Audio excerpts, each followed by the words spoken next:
crash love rides again, cruising through wind and rain, adventure on every lane. It's in our blood, our chain. Right, shall we do a Dodge Club update? Dodge Club update. Yeah. Fancy graphics and noise and stuff. Yeah, bit of a Breaking build-up. news. Yeah. Breaking news, 2 months late. Yeah.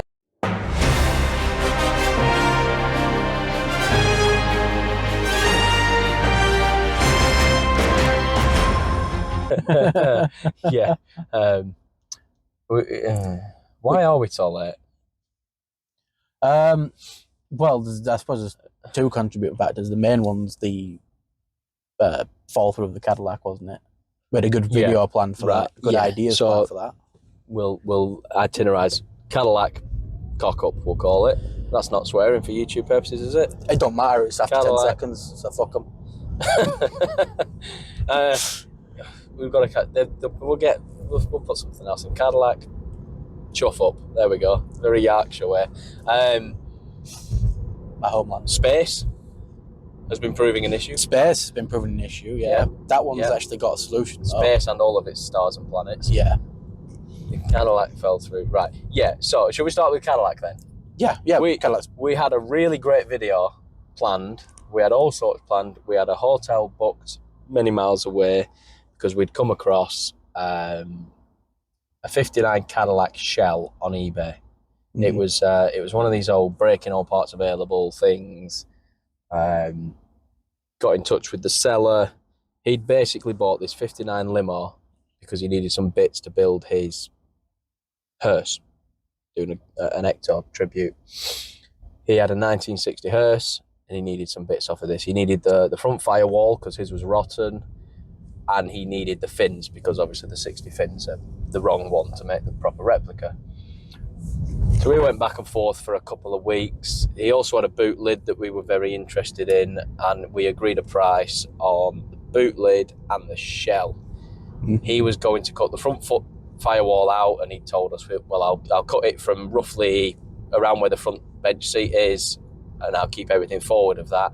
And he was going to cut the fins out. We talked about what we needed. We sent him all of these pictures of ours where there were holes in it, bits missing. We needed an entire boot floor, all the rear end. No problem. I just need the fins in the front end. Great. He said he'd cut the fins just inside of sort of where they curve back over to the body. Not an issue. So we had everything planned. Didn't quite go smoothly. I'd left him a deposit that was basically the value of the boot lid was our deposit, and then the rest on collection, which would have covered the cost of the shell. Very glad we did it that way.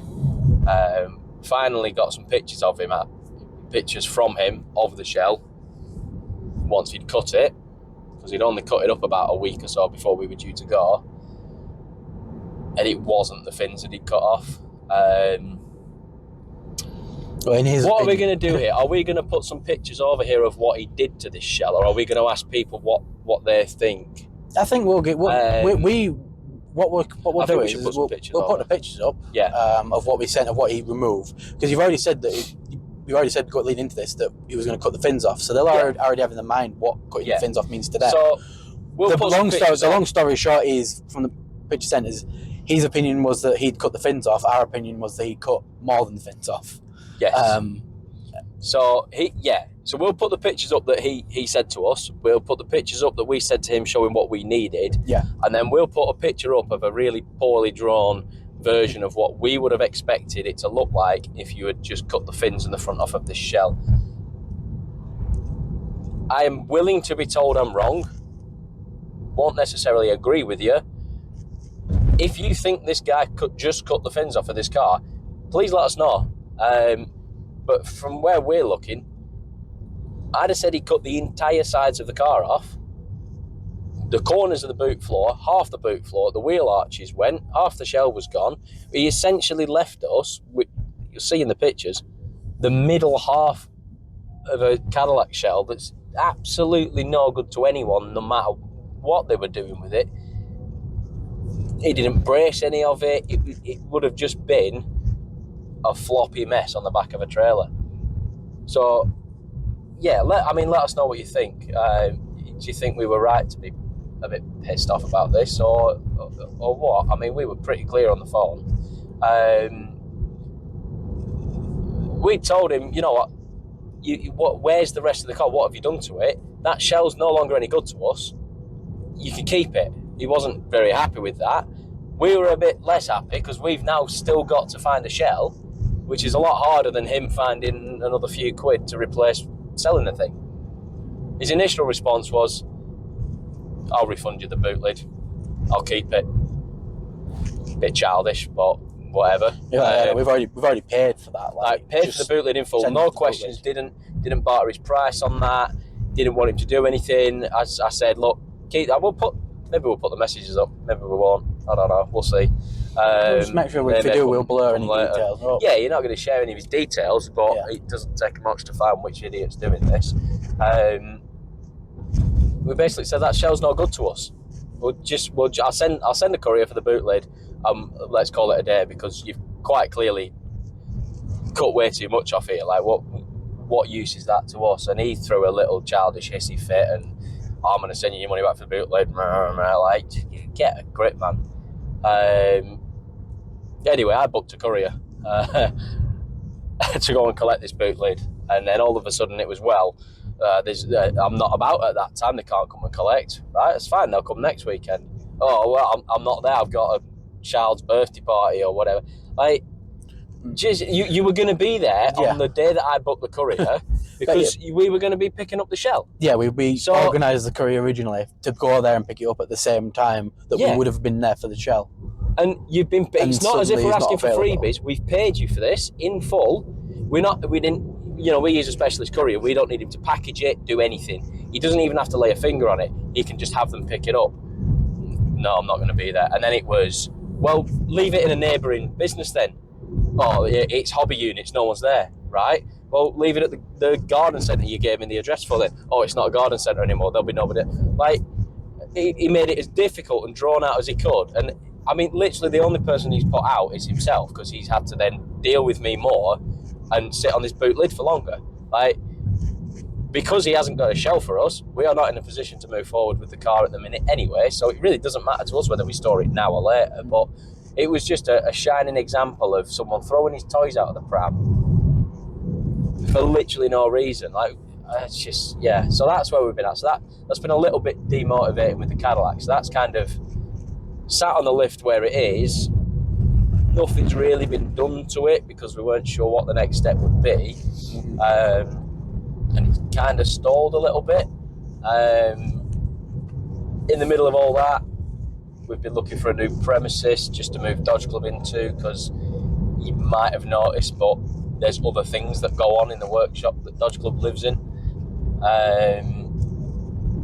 We found a unit. It's not too far away. We've just been hounding for a moving in date, basically, haven't we? It's a decent enough place. You know, it's not huge. No, it's not like, amazing or anything. But the main thing is it's a dedicated space just for that. Yeah, we can. We don't have to worry about keeping certain areas free of stuff. We can take stuff off. We can start something and not have to finish to a certain point so that it's ready to, go back to being a work environment again. So that's pretty good. But yeah, the Cadillac, essentially, we realised this shell we would have got was the perfect donor, because it was going to provide us with the worst part of the shell. Yeah. We could have taken what was useful out of that shell and basically repaired our shell with all the scariest parts. The rest of it's all stuff that we can fix ourselves. We can actually get manufacture and get stuff fit for it. Yeah, it was. Whereas, but now without it, we basically realised that the rear end on it is pretty substantial enough that a donor of some form is probably going to be needed. Yeah, otherwise we've got to buy a boot floor. There's a lot of work to go in that boot floor, and we just think that it's more time, effort, and probably even money to repair what's there than it is to get hold of a decent donor. Yeah. We just need to get the time, money, and funds together so we can actually get a donor for it. Yeah, that's basically and it. That's why it's kind of stalled, because obviously we don't want to touch that car. We don't want to start removing anything off that car until it's ready to be worked on at the same time. Especially in its current situation. Like that, little bits of trims and stuff are valuable, rare parts. We don't want to lose them, so we don't want to take anything off until it's ready. But we get it in we get this new space. We'll get it in its new sort of dedicated home. We've been discussing we might look at just maybe trying to get the carb taken off and cleaned up. See if we can get it to actually run properly on its own. See if we can get it to move, maybe. Yeah, under its own steam. Nice if we can get it to move and stop. Yeah, that'd be a milestone at the very least, if we could get it to move. So we'll probably still do something like that. But as far as like major work goes on it, it's basically on waiting now until we can get a decent, little bit on the back decent burner, bit of a donor. So that's a little bit on the back burner for the time being. Yeah. It's not going anywhere. We're certainly not giving up on it. No, we're just waiting, pausing for thought and seeing what's about.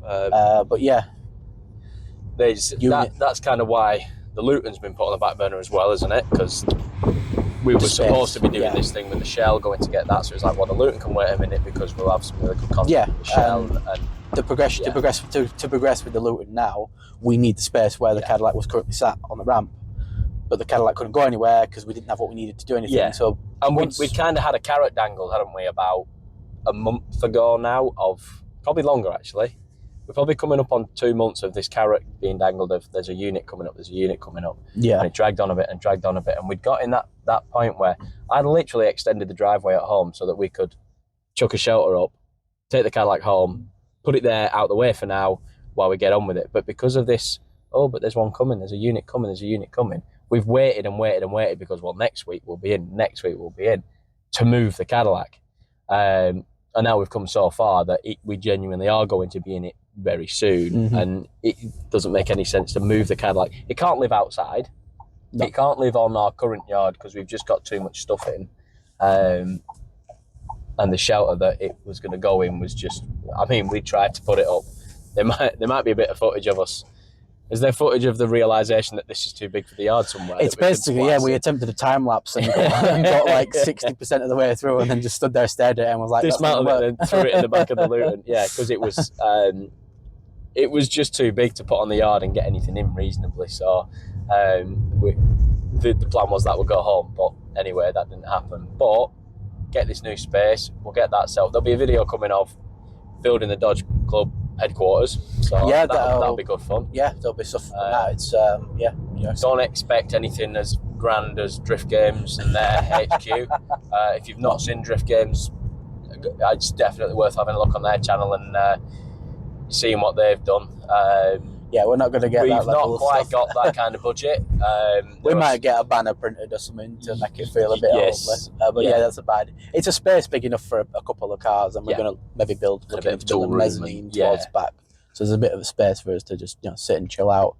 Maybe we want to try and put everything together. So at the moment, obviously, we're filming working on stuff in the business basically after work hours. All the editing and stuff is done at home, on a computer and that. So we're going to put everything. It's a small unit, but it's going to have everything in one area. We can have a computer in there to edit and do everything there. Somewhere to keep all of this equipment and stuff because we want to start, making sure we've got proper microphones and all the gears there that we need to use. So we can stop being complained at. So we can, rightfully complain. It's fair enough. It would annoy me. But we want to get some, make sure that everyone's up mic'd. The quality's a bit better, which is easy to do when it's easily accessible. At the moment, we have to drag it all out, and you just go, we'll make do. There's quite a lot of ADHD rolling around in Dodge Club. So when things are just not quite in their place, they don't get done. This will solve that really easily. And it means we can buy more crap, which is always good. Because we're going to leave a void in the old building that we can instantly fill with more stuff we don't need, but do want. So that'll be great. So the Luton, so Luton's The Luton should be moved along. We can move along on yeah, the Luton once we're in the new unit and ready to go. The Luton, can move along. Next thing to do on that is we want to drop the subframe out and get the engine out of that. Yeah, but it needs space some measurements for that access. So kind of like it'll be out of where the Luton can go where it needs to be. We can still, for the time being, we do eventually want to get a ramp in the new unit, but for the time being, we can still use the ramp. If it's needed. The unit's not far enough away that you can't bring cars between them and stuff like that. So we still haven't used that ramp for now, but we're looking at getting a ramp in the actual unit itself. So the Luton videos, they'll keep coming. They'll actually get a bit more involved in the actual working on the Luton rather than just fucking about with the Luton. So that's the Luton. Then there's also the Mini that has never been addressed, but does exist. Exists. Probably you might have seen it in the background of some of the stuff if you watched it. That's probably the most in-depth project of all of them, really, in terms of how much has been done to that car. There will be content on that. It's just at the moment it's in a very, very slow fabrication stage. Just to put into perspective how slow. The last time that Mini was on the road was when I did some work on it at one of my previous employers. I left that employer in 2014, and the last time this car was actually on the road was when I was working there. It was then taken apart for a bit of a project, a little bit of this, a little bit of that. It's over 11 years since that car saw the road. In fact, it came to us without an engine when we worked on it. Jack will clarify, but fucking hell, that's a queue, isn't it? Yeah, we think 11, 12 years since that car was on the road. It's a very slow burner, but it's getting to the point where things are all going to fall into place over the next 6 to 12 months, probably. It's for good reason that it's been slow. Sometimes life just takes over, but also it is having everything done to the nth degree from a bare shell up. So that'd be a really good one to do. Jack's doing all of the work on that, let's be honest. We're just kind of lending a hand if he needs a physical lift with something. And the reason is that at the moment it is all fabrication of the shell at the moment. There's not much content wise to do on it. We've recorded a few just a little off bits here and there, so when we get round to actually progressing beyond getting some actual paint, engine work done and actually start building it, there'll be some footage of that, but at the moment it's been 12 months of fabrication. So it'll be a video of it going from being a shell to being a shell, and then progress being made. So we want to wait. Once we know we're going to get consistent progress on it and momentum on it, then we'll start doing videos on that as well. Some bits in. We might even pushing at this. They might even do some Dodge Club mechanicking on the Dodge. That might one day happen. That's a car that's been in the footage from the beginning, basically. But we've never addressed it. It's literally the reason. The name of the channel comes from it. We definitely want to get some footage on that as well. That's got some work to do to it. We got anyway. So we'll get that in for some needed maintenance, and probably at the same time we'll do a bit of a walk through that. Maybe that'll be the video where we'll explain actually what that car's all about. We've got the Dodge, we've got the Luton, we've got obviously the Caddy, the new unit. There's also the Crown Vic, which has just existed in the background the entire time. Still might never see note on that because we don't know what to do with that at all. It's an interesting car, that. It's a tricky one. It was bought very cheap because, it seemed like a good idea at the time. Seemed like a good idea, and it had a good run. It got 500 miles out of it, and it was a fun 500 miles. Now it's just got a really annoying fault on it, which is just an absolute pain to deal with. It's one of those where it takes 40 minutes to an hour to get it to fault, renders the car undrivable. Then you have to wait an hour to get it to work again. So every time you try and diagnose it, you get nowhere. Trying out 2 minor things takes 4 hours. And being an American car, everything you try, you've got to order from the States. If you want to put parts on it, yeah. And you know, you can't just order it all, do what most of our customers do, which we really love, and order it all and then send back what you don't need. It doesn't work like that. So it's quite a deep... It's hard to find the motivation in it to get stuck into that. Yeah, and with everything, we're dealing with many other projects regardless. It's just there at the moment. It exists. We often forget that it exists. We forget it exists, and it's always on our list of like things we should do. It's just literally says something, because anything, even if it's just a video saying this is this horrible Ford, we'll get rid of it.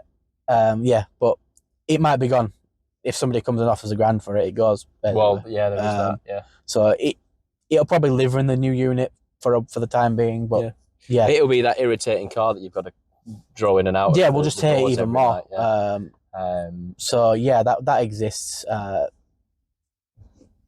If anybody watching wants to buy it for $1,000 and can take it away as is, you're more than welcome to it. Yeah, please do. It'd be almost a shame, but it'd be perfect for the Bangor lads. It really is. It's a car it's a frustrating car, because it's horrible in every way except for the main parts of it are great. The engine runs great. It's a really strong engine. Transmission seems all right. It drove fine. It's a straight car as well. All the panels are as shit as the paint is and as shit as the interior is. Every panel's actually straight on it. Yeah. But yeah, so that's that. So you might see something on that, you might not. We'll probably do at the very least a walk around or something for it just so you can see it. But yeah. Then there's we should probably address everything that's in the intro, I suppose. DB9. Potentially. The DB9's it exists. A little bit poorly. It's a poorly car. The DB9 is something I bought. How far in are we getting with this? Because I'm a little conscious that people might not sit and listen to us waffle for 40 minutes. But do we just get it all out there now and then we can cut some bits in and then take some bits out and have bits later? And we could also just split it into a couple of update videos, just cut it around a bit and have maybe one. So we might as well get it all out, this footage in it. The DB9 is a car I bought 6 years ago now and can't bring myself to let go of. When I was a little lad, I loved James Bond films. Like, not the man himself, he was a bit of a piece of shit when you look back on it. But I like the Bond films, and that meant I liked Aston Martins, and I can't afford a DB5. I don't think anyone can afford a DB5 anymore. Can't afford a DBS either. So never really thought an Aston would be on the cards. But I got a little bit giddy one weekend and thought, well, if not now, then when? And put a deposit on one down in Southampton. I went and picked it up the next week, and it's kind of the rest is history. It's a 2005 automatic, grey on black. It's just a DB9, really. I'd driven an M3 before that, which is a brilliant car. Going from an M3 to a DB9 was like the most excitingly disappointing change you've ever had in your life, because the DB9 is a terrible car compared to the D92 M3, but it was just so much more exciting to be in. It's done quite a few miles now, although I think Jack's driven that more in the last 3 years than I have. He took it to the Nürburgring when we went over there last year for my stag do. And it's suffering with the old failing coil pack thing, which any Aston Martin people will know. There's 12 of them. You do the plugs and the coils at the same time, and it costs you a couple of grand. So it's got a bit of a misfire under load now. So that will get pulled in at some point, and we'll work on that. And it might be that this ends up in the video of us working on that, and the filming timeline doesn't quite add up. But yeah, there's too many fun memories in that car for me to let go of it at the minute. And for what they're worth, they are a really inexpensive car for how much fun they are and how special they look and everything else. So I've always struggled to work out what the hell I would actually replace that with. So there's that will be coming in for a few bits. It might end up with some paintwork at some point just to bring it up to standard, but mostly it's going to be the plugs and the coils and a bit of a service. Is there much else to say about the Aston? The Aston's kind of like the infill daily driver when the wife's using the new daily driver, because we've done the grown-up thing and bought an EV. Proud of you. Proud of you for admitting it. Oh, it feels good to get it out there. You know? It's just, I've bottled it up for 3 weeks now. I'd never do that. Yeah. So when the wife's driving the EV, I'll drive the Aston to work, basically, which I know sounds like the most ridiculous solution to a problem, but that's what we do. So it does need sorting out. So that'll get probably one of the earlier jobs in the new unit. Really wanted doing that. It's about a 4.5, 5 hour job, they seem to think. But any reputable Aston specialist are going to charge £150 an hour, so we'll do that ourselves.